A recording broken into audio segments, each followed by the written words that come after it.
Hello everyone, today I'm going to be reacting to another Kurzgesagt videos. I keep all my Kurzgesagt videos in the playlist called Educational. You can check it out in the playlist up there.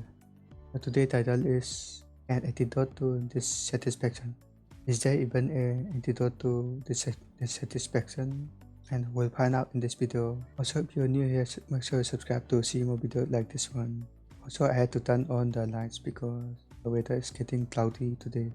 Alright, without further ado, let's react. Everybody is familiar with the feeling that things are not as they should be, that you're not successful enough, your relationship's not satisfying enough, that you don't have the things you crave. A chronic dissatisfaction that makes you look outwards with envy and inwards with disappointment. We get a lot of jealousy towards others because of dissatisfaction in our lives. Pop culture, advertising and social media make this worse by reminding you that aiming for anything less than your dream job is failure. You need to have great experiences constantly, be conventionally attractive, have a lot of friends, and find your soulmate, and that others have all of these things and are truly happy. And of course, a vast array of self-improvement products implies that it's all your fault for not working hard enough on yourself. Yeah, it's not all depend on yourself. It also depends on the family and environment you live in. In the last 2 decades, researchers have been starting to investigate how we can counteract these impulses. The field of positive psychology emerged, the study of what makes life worth living, while cognitive behavioral therapy was developed to change negative feelings. Scientists began to ask, why are some people happier and more satisfied than others, and are there ways to apply what they're doing right to the rest of us? In this video, we want to talk about one of the strongest predictors of how happy people are, how easily they make friends, and how good they are at dealing with hardship. Okay. An antidote to dissatisfaction, so to speak. Gratitude. While gratitude may sound like another self-improvement trend preached by people who use hashtags, what we currently know about it is based on a body of scientific work and studies. We'll include them in the description. Gratitude can mean very different things to different people in different contexts. It's a character trait, a feeling, a virtue, and a behavior. We need to have gratitude to be successful, I think. You can feel grateful towards someone who did something for you, for random events like the weather, or even for nature or fate. And it's wired into our biology. How gratitude connects us to each other. The predecessor of gratitude is probably reciprocity. It likely evolved as a biological signal that motivates animals to exchange things for their mutual benefit and can be found in the animal kingdom among certain fish, birds or mammals, but especially in primates. When your brain recognizes that someone's done something nice for you, it reacts with gratitude to motivate you to repay them. True. This gratitude makes you care about others, and others care about you. This was important because as human brains got better at reading emotions, selfish individuals were identified and shunned. It became an evolutionary advantage to play well with others and build lasting relationships. So we humans and the primates have been doing gratitude for a long time, like millions of years ago. For example, if you were hungry and someone else showed you where to find tasty berries, you felt gratitude towards them and a bond to return the favor in the future. A drive to be pro-social. When you repaid them, they felt gratitude towards you. This brought your ancestors closer together and forged bonds and friendships. So early forms of gratitude were biological mechanisms that modified your behavior towards cooperation, which helped humans to dominate Earth. But over time, gratitude became more than just an impulse to play fair. The consequences of gratitude. Consequences of gratitude. I wonder what you're going to say about them. Scientists found that gratitude stimulates the pathways in your brain involved in feelings of reward, forming social bonds, and interpreting others' intentions. It also makes it easier to save and retrieve positive memories. Even more, gratitude directly counteracts negative feelings and traits like envy and social comparison, narcissism, cynicism, and materialism. As a consequence, people who are grateful no matter what for tend to be happier and more satisfied.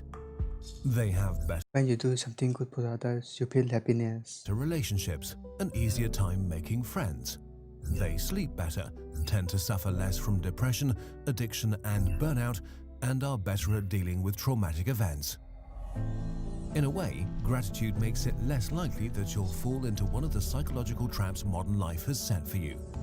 For example, gratitude measurably counters the tendency to forget and downplay positive events. If you work long and hard for something, actually getting it can feel daft and empty.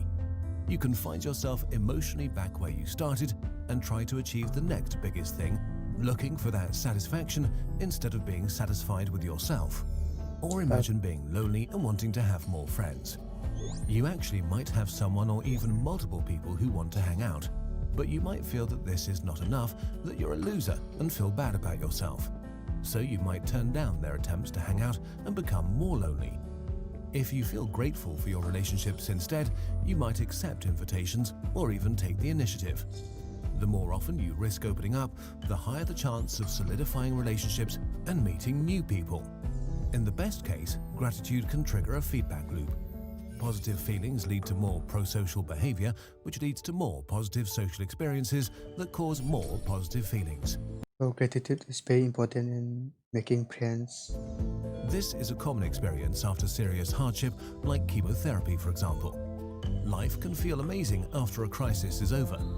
The smallest things can be bottomless sources of joy, from being able to taste to just sitting in the sun or chatting with a friend. Objectively, your life is the same or maybe even slightly worse than before, but your brain compares your present experiences with the times when life was bad and reacts with gratitude. So, in a nutshell, gratitude refocuses your attention towards the good things you have. And the consequences of this shift are better feelings and more positive experiences. That animation is very smooth. I love the animation work done in this video. While it is great to know these things, is there actually a way for you to feel more of it? How to make your brain more grateful. The ability to experience more or less gratitude is not equally distributed. You have what's known as trait gratitude that determines how much you are able to feel it.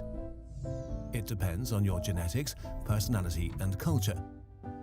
This discovery made scientists wonder if they could design exercises that change your trait gratitude and lead to more happiness. Let's start with important caveats. It's not yet entirely clear to what degree gratitude can be trained or how long the effects last. There are no magic pills for happiness. Life is complicated. On some days it feels like you're in control of yourself, and on others you feel like you're not. We humans always have a mood change depending on the day, right? And this is okay. Also, sometimes pursuing happiness can make you more unhappy if you put too much pressure on yourself. Gratitude should also not be seen as a solution to depression or a substitute for professional help. It can only be a piece of the puzzle. It's not the solution to the puzzle itself. The easiest gratitude exercise, with the most solid research behind it, is gratitude journaling. It means sitting down for a few minutes, 1 to 3 times a week, and writing down 5 to 10 things you're grateful for. Okay. It might feel weird at first, so start simply.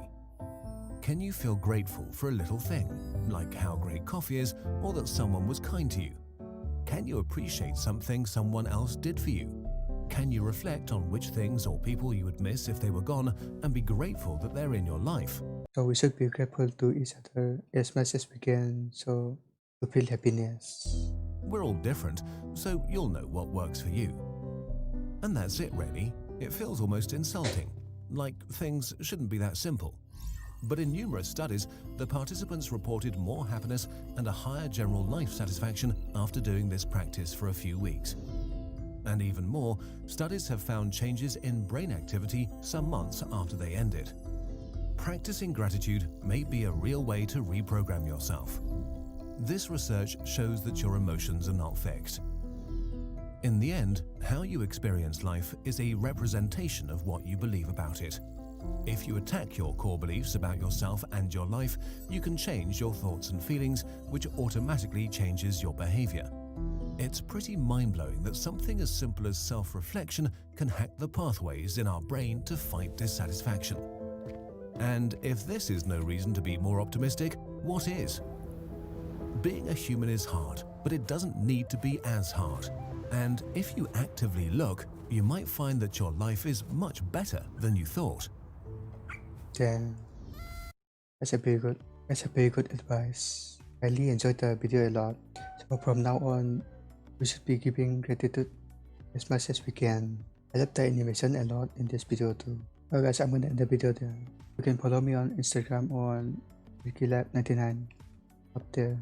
Also make sure you like and subscribe and hit the bell notification so you won't miss any uploads, and I will see you in the next video. Bye bye.